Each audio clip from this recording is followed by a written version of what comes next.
ఇటీవల కొంతమంది మహిళలు ప్రకృతి వ్యవసాయంలో ట్రైనింగ్ పొంది ఆదర్శ రైతులుగా మారారు. ఓ మహిళ ఆవు మూత్రంతో కషాయాలు తయారు చేసి వాటిని సేంద్రియ ఎరువులుగా వాడుతూ అమ్ముతూ సాగు చేస్తోంది. మరో మహిళ 6 ఎకరాల కొబ్బరిలో అంతర పంటలను సాగు చేస్తోంది. ఇంకో మహిళ పాడి పశువులతో పాటు కోళ్ల పెంపకం చేపట్టి మంచి ఆదాయం పొందుతూ ఆదర్శ మహిళా రైతులుగా నిలుస్తున్నారు. ఇంతకీ వారెవరు, ఎలాంటి సాగు చేస్తున్నారు? ఈ స్టోరీలో చూద్దాం.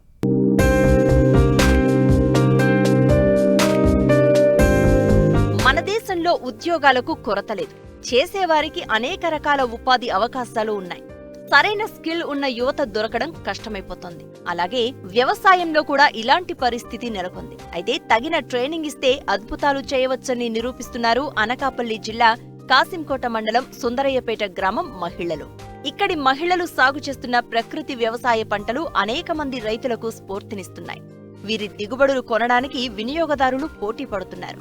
ప్రకృతిని కాపాడుతూ ఆరోగ్యకరమైన పంట దిగుబడుల సాగులో వీరు సాధించిన అనుభవం ఇతరులకు పాఠంగా మారింది.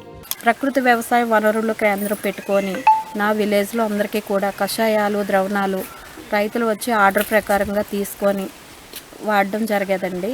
గత 3 నెలల క్రితం నేను ద్వారకా తిరుమలలో నాకు ట్రైనింగ్ ఇవ్వడం జరిగిందండి. జిల్లా మొత్తానికి ఇప్పుడు కషాయాలన్నీ నేను అందజేయడం జరుగుతుందండి. నేమాశ్రం, ద్రవజీవామృతం ఇలాంటివి తయారు చేయడానికి ఫోన్ చేస్తున్నారండి. ఆర్డర్ ప్రకారంగా వాళ్ళ దగ్గరికి వెళ్ళి మేము తయారు చేయడం జరుగుతుందండి. సీడు వచ్చేసండి మేమే వాళ్ళకి ఇస్తామండి. మనం సొంతంగా తయారు చేసుకుంటామండి. దేశ రక విత్తనాలు తీసుకొని మేము తయారు చేసుకొని ఆర్డిఎస్ విత్తనాలు కానీ పిఎండిఎస్ విత్తనాలు కానివ్వండి మేము తయారు చేసుకొని వాళ్ళకి ఇవ్వడం జరుగుతుందండి. మా రైతులకి వాళ్ళు వేసిన తర్వాత మళ్ళీ వాళ్ళ దగ్గర మేమే కొనుక్కుంటామండి. కొనుక్కొని అలాగా మేము సీడ్ని డెవలప్మెంట్ అనేది చేసుకుంటున్నామండి.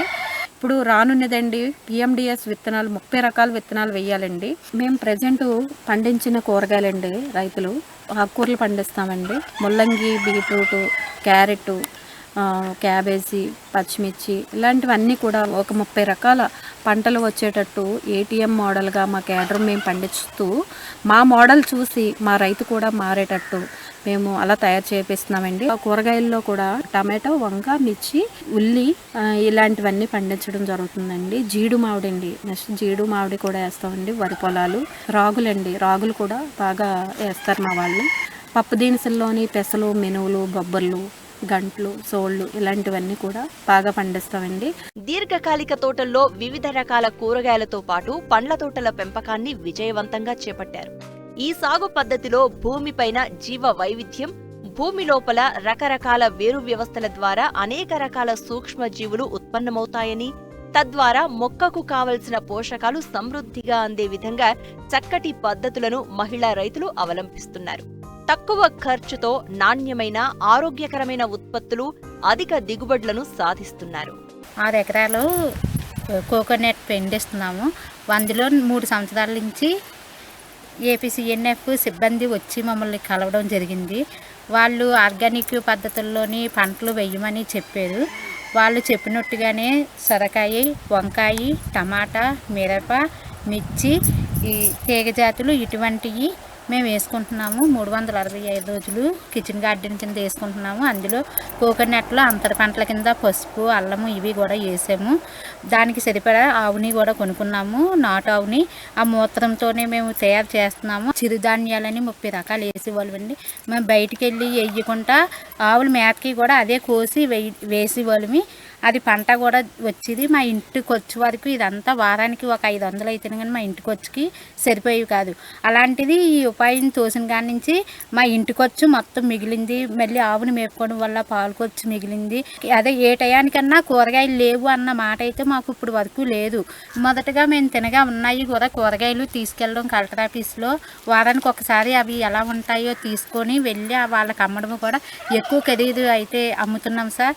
దానికి తగ్గ ఫలితం అయితే మాకు కనిపించింది. ఇప్పుడు వరకు మేము కోకోనట్ వేసి ఇంత పంట తీయాలి, ఇంత చెయ్యాలన్న విషయం అయితే మాకు తెలియదు.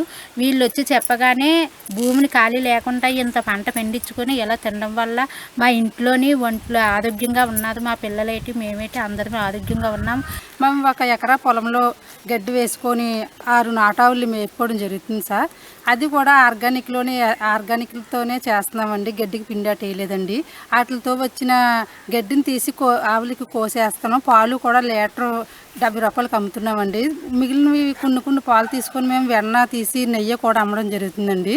ఆవు మూత్రం ఆవు పేడ కూడా మేము కషాయాలకే ఇవ్వడం జరుగుతుందండి. దాంతోపాటు ఈ ఎకరా పొలంతో ఈ ఆవులు కోళ్ళు 4 రకాల కోళ్ళు మేపుతున్నామండి. ఒకటి తడికెల కోడి, ఒకటి చైనా కోడి, ఒకటి గిన్నె కోడి, నాటుకోళ్ళు మేపుతున్నామండి. దాంతో వచ్చిన ఆదాయం మాకు సరిపోతుందండి. ఈ ఆవులది ఆదాయం వేరేగా సరిపోతుందండి. కోళ్ళు కూడా కనీసం పెట్ట అయితే 1500 అమ్ముతున్నాం, పుంజ అయితే 2000 దాకా అమ్ముతున్నామండి. నాకు ఒక అరెకరా పొలం ఉంది సార్. అరెకరా పొలంలోని అన్ని రకాల ఫ్రూట్స్ వేసుకోవడం జరిగింది. అన్ని రకాలంటే సపోటా, అలాగే బొప్పాయి, పైనాపిల్, వాటర్ యాపిల్, జంబో నేరడి, జీడి, మామిడి, అలాగే 4-5 రకాల ఫ్రూట్స్ మొక్కలు అనేవి వేసుకున్నామండి. మా పద్ధతిలో మాకు ఏపీసీఎన్ఎఫ్ స్టాప్ అనేది ఇక్కడికి రావడం జరుగుతుందండి. మేము గత 3 సంవత్సరాల నుంచి ఇదే ప్రాజెక్ట్ మీద వర్క్ చేసిన స్టాప్ ఉన్నారండి, ఆర్వైఎస్ఎస్. ఆ స్టాప్ వాళ్ళు వచ్చి కషాయాలు, ద్రావణాలు ఎలా స్ప్రే చేయాలనేది చెప్పడం జరుగుతుందండి. వాళ్ళు చెప్పినట్టుగానే మేము ఇక్కడ పండించడం జరుగుతుంది సార్. అలాగే జామకాయలు వచ్చేసి కేజీ 50 రూపాయలు బయట అమ్ముతున్నారండి. మా ప్రకృతి పద్ధతిలో పండించిన జామకాయలు కేజీ 70 రూపాయలు అనేది అమ్మడం జరుగుతుందండి. అలాగే ఇంకా కొన్ని అందుబాటులోకి రావాల్సినవి కూడా ఉన్నాయండి. అవి పూత దశలో ఉన్నాయి. వాటికి కోడిగుడ్డు నిమ్మద్రావణం అనేది స్ప్రే చేయమని ఇచ్చారు. అలాగే పుల్లటి మజ్జిగ కషాయం కూడా స్ప్రే చేసామండి. అవి చేయడం వల్ల పూత అనేది చాలా బాగా వచ్చిందండి. అదేవిధంగా మేము ఇక్కడ వేసుకున్న ఫ్రూట్స్ మొక్కలు అరెకరంలో కూడా ఘనజీవామృతం వేసుకుంటాం. అలాగే కషాయాలు, ద్రావణాలు కొట్టే మేము ఇలా పండించుకుంటున్నాం సార్ అరెకరాలు.